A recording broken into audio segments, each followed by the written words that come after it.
Sebelum melanjutkan, jangan lupa subscribe dulu. Terima kasih. Bab 107, melawan seseorang di daftar naga bumi. Magic Spear Gu Tao dan Xiao Mang, ahli peringkat ke-39 dan ke-22 di daftar naga bumi, jauh lebih kuat daripada prajurit peringkat lainnya di sini. Terutama yang terakhir.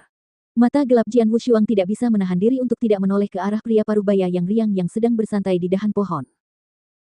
Meski dia tampak riang, pria berjubah biru kehijauan itu membuat Jian Wushuang mendapat tekanan paling besar dari semua orang di sana. Hanya satu teratai air hitam saja yang menarik begitu banyak ahli. Benar-benar tak terbayangkan. Bahkan ada begitu banyak ahli daftar naga bumi. Kita dalam masalah besar, komentar Surou dengan ekspresi tegas di wajahnya. Ada masalah, tetapi itu tidak berarti kita tidak punya peluang, kata Jian Wushuang. Kakak ketiga, berdasarkan kekuatanmu saat ini, bisakah kau bersaing dengan para ahli daftar naga bumi ini? Tanya Surou. Surou tahu Jian Wushuang sangat kuat. Aura inti emasnya jauh di atas alam inti emas mendalam, dan pemahamannya tentang esensi pedang memungkinkannya untuk melewati gerbang naga tingkat 11. Kekuatan Jian Wushuang yang sebenarnya seharusnya jauh lebih kuat daripada seorang prajurit di alam inti emas luar biasa. Namun, seberapa kuat dia sebenarnya? Surou tidak tahu. Kecuali Xiao Mang, aku yakin aku bisa mengalahkan yang lain 1 lawan 1, jawab Jian Wushuang. Surou tertegun sejenak.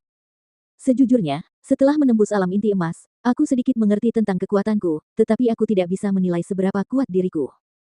Lagi pula, aku belum pernah bertarung melawan ahli daftar naga bumi. Jian Wushuang tersenyum, lalu bertanya, bagaimana denganmu? Sedangkan aku, jika aku bertarung dengan kekuatan penuhku, aku hampir tidak bisa mengalahkan salah satu dari mereka. Maksudku seseorang yang peringkatnya di atas 60. Aku jauh lebih lemah daripada Gu Tao dan Xiao Mang, kata Surou. Oh. Jian Wushuang benar-benar terkejut. Tentu saja, Surou baru saja mencapai alam inti emas yang mendalam, dan pemahamannya tentang esensi hanya cukup untuk melewati tingkat ke-7 gerbang naga. Tingkat kekuatan ini hampir tidak dapat bersaing dengan orang biasa di alam inti emas yang luar biasa. Namun, Surou berani mengatakan bahwa dia hampir tidak dapat bertarung melawan ahli daftar naga bumi. Kakak keempatku memang punya banyak rahasia. Jian Wushuang mendesah dalam hati. Sejak lama, dia menyadari bahwa Surou punya rahasia besar. Lagi pula, dia baru berusia 15 tahun. Seorang gadis berusia 15 tahun di alam inti emas yang mendalam. Sungguh luar biasa. Bagaimana orang biasa bisa mencapainya? Selain itu, Surou, yang memahami esensi tetesan air, hanya tertarik pada teratai air hitam itu sendiri, bukan pada bijinya. Aneh sekali. Sekarang, Surou berani mengatakan bahwa dia hampir tidak dapat bertarung melawan ahli daftar naga bumi. Secara keseluruhan, Surou tampak sangat berbeda. Tentu saja, meskipun Jian Wushuang tahu bahwa Surou memiliki beberapa rahasia, dia tidak bermaksud menanyakannya. Setiap orang punya rahasia. Surou punya rahasia, begitu pula dia. Tiba-tiba, pada saat itu, terjadi keributan di dekat danau bulan yang tenang. Jian Wushuang dan Rurou melihat ke arah itu. Apa yang mereka lihat adalah seorang lelaki tua berjubah merah berbadan kekar yang berjalan perlahan ke arah Lord Ling Mubai. Namaku Ding Mo. Aku sudah lama mendengar nama Master Mubai. Beruntung sekali bertemu denganmu hari ini. Aku datang ke sini khusus untuk menantangmu. Suara lelaki tua berjubah merah itu langsung menyebar ke seluruh danau bulan yang tenang. Seseorang ingin menantang Ling Mubai. Haha, akhirnya ada yang memberi tantangan. Siapa Ding Mo? Belum pernah dengar namanya. Aku tahu tentang Ding Mo. Aku pernah mendengar tentangnya. Dia adalah pengawal naga emas 3 cakar yang terkenal. Dia bertarung dengan sengit melawan 3 orang di alam inti emas luar biasa pada saat yang sama, dan bahkan berhasil membunuh mereka semua pada akhirnya. Semua prajurit di dekat danau bulan tenang menjadi bersemangat. Faktanya, sejak para ahli daftar naga bumi ini muncul di Quiet Moon Lake, banyak orang berasumsi bahwa akan ada seseorang yang menantang mereka. Berada di daftar naga bumi dapat membuat seseorang terkenal di seluruh dunia.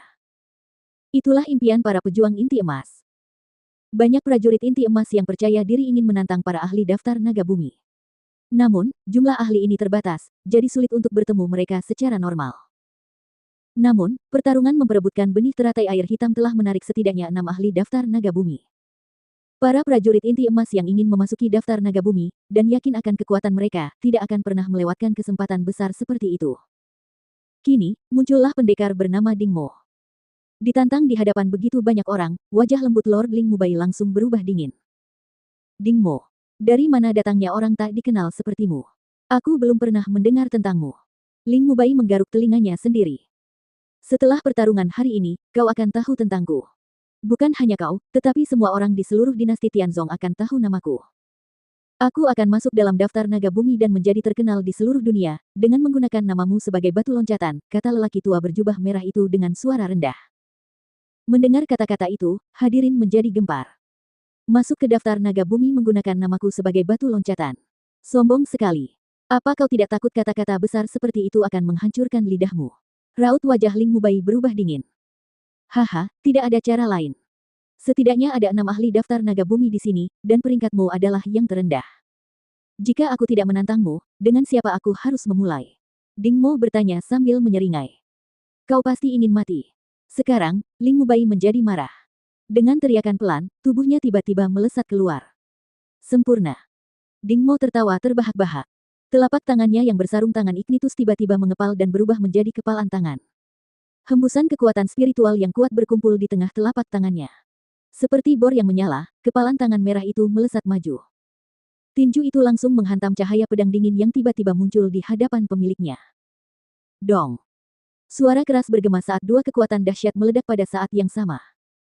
Pada saat itu, kekuatan spiritual yang dihasilkan oleh dua ahli terbentuk menjadi hembusan angin, menyapu dengan liar ke segala arah. Riak muncul di udara sekitar. Sejumlah besar prajurit primordial yang berdiri di sekitar juga ikut tertelan, beberapa di antaranya langsung menutup mata. Beberapa prajurit yang relatif lemah bahkan kesulitan berdiri tegak menghadapi hembusan angin ini. Raut wajah Ling Mubai sedikit berubah. Jelas, dia tidak pernah menyangka bahwa pria di depannya, yang belum pernah dia dengar, dapat menahan salah satu tebasannya secara langsung. Terlebih lagi, lawannya tidak menunjukkan tanda-tanda akan ditekan. Wah! Suara keras terdengar dari udara. Itu adalah telapak tangan Ding Mo yang ganas. Ling Mubai juga menyerang dengan ganas. Saat kedua telapak tangan saling bersentuhan, kekuatan spiritual yang dahsyat meledak lagi. Haha, Ling Mubai, ayo bertarung dengan kekuatan penuh. Kata Ding Mo, melepaskan kekuatannya sepenuhnya. Pada saat itu, seluruh tubuhnya tampak telah berubah menjadi binatang buas purba, dengan dua lengan seperti kuku yang kokoh. Kekuatan yang sangat besar dapat dirasakan dari serangan yang mengerikan dan terus-menerus. Setiap kali tinjunya lewat, area itu akan bergetar dengan suara angin pecah yang memekakkan telinga. Kekuatan dahsyat membumbung ke langit dengan aura yang luar biasa. Adapun Ling Mubai, jarinya tampak seperti pisau, dengan cahaya bilah yang menyilaukan terus-menerus meledak. Setiap kilatan bilah melonjak dengan kekuatan yang luar biasa dan esensi tetesan air. Pertarungan sengit mereka berubah menjadi panas dalam sekejap. Di tepi danau bulan yang tenang, sejumlah prajurit inti emas tengah menyaksikan dengan penuh perhatian.